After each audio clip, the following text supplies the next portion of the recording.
And we are also following breaking news in the Eastern Pacific. Another strike by U.S. forces on a boat allegedly transporting drugs into the United States. This is according to the DoD Secretary Pete Hegseth, who just posted this video of the strike on X. 4 people were killed in that strike in what the Secretary is describing as international waters. Now, this is the same area of the Pacific, as we understand it, where we saw more than a dozen people killed in a U.S. strike on Monday. The lone survivor of that attack was picked up by the Mexican Navy 400 miles south of Acapulco. Now, this brings the total number of strikes to 14 now, the total number of fatalities to at least 61 since September. NBC News political analyst Carlos Curbelo joins us now. Carlos, we were just talking about this yesterday, and then another strike in the same part of the Pacific. What's your reaction today?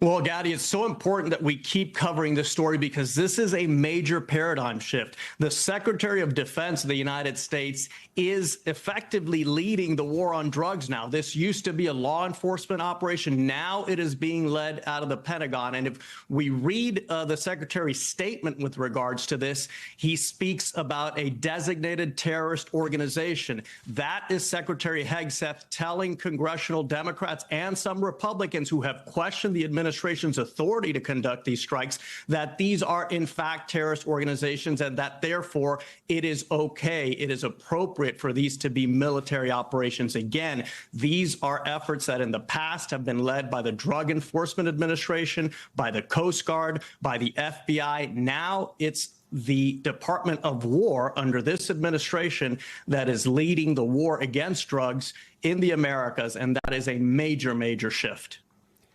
And if we could take a look at that video, I mean, we can tell some things just from looking at that video. And again, we don't know who is in this boat. We're being told so-called narco-terrorists were in this boat, and they were targeted by the U.S. military. But you can tell certain things. You can see those outboard motors on the back.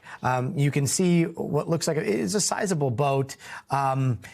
But we don't know exactly how they were picked up by the U.S. military. We don't know what exactly is flying over them. We assume it's maybe a drone, but it seems as though they are very certain about who they are targeting. Do you think that we're going to hear any intercepted communications or anything else from the U.S. military to, I guess, alleviate some of the concerns out there that people have that, look, these might not be drug runners, or where is the evidence that these people were involved in narco-terrorism, or are they affiliated with the designated terrorist organizations? Do you think we're going to see that sometime soon?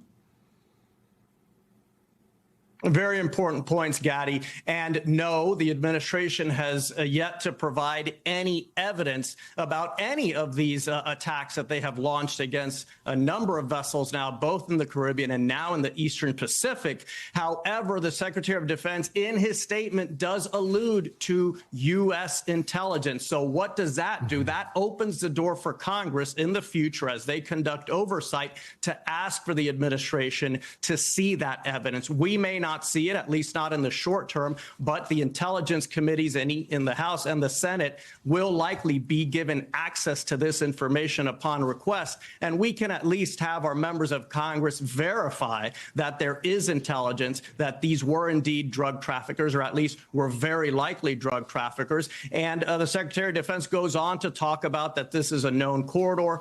As I told you yesterday, Gadi, we cannot be 100% sure. However, these fast boats traveling to the United States, there's a very good chance that they are indeed trying to bring drugs into our country. And Carlos, I don't want to go too far afield, but this is something that people have been talking about in these circles.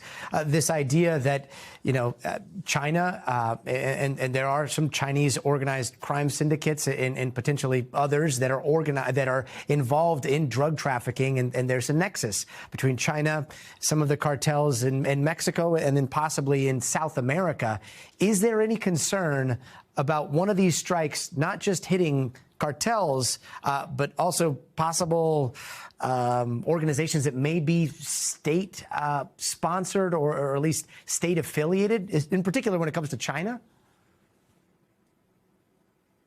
Well, there is a possibility that there is a Chinese angle to this, Gadi. What we're a lot more certain is that there is for sure a Venezuelan angle. We know that Nicolas Maduro's regime has for a long time been involved in drug trafficking. Evidence has been presented in U.S. courts regarding the Venezuelan government's drug trafficking activities. And of course, Colombia has for decades and decades been a major producer of cocaine. So you're right to start thinking about what are the geopolitical implications here. There are certainly major implications here in the Americas. The stability of Venezuelan government is at stake here.